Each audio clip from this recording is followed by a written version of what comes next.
জামাইয়ের বেলায় যত্ন, বৌমার বেলায় অবহেলা। আচ্ছা বৌমা, তুমি ভালো হবা কবে? হ্যাঁ, আমি একটু শুনি দেখি।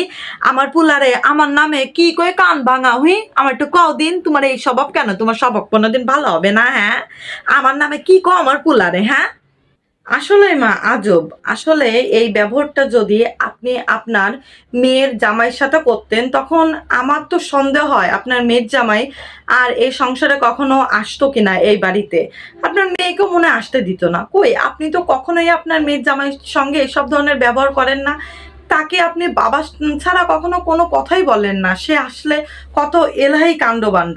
আর আমার সঙ্গে আমি আপনার ছেলের বউ, আপনাকে আমি সবসময় দেখবো, বুড়ো বয়সেও আপনাকে আমি দেখবো।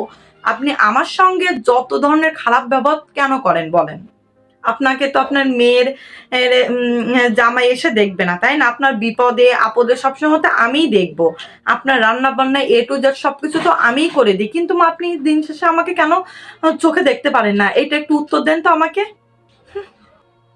আমি আপনার কি এমন ক্ষতি করেছি যে সবসময় আমাকে খোঁচা মেরে কথা বলতে থাকবেন?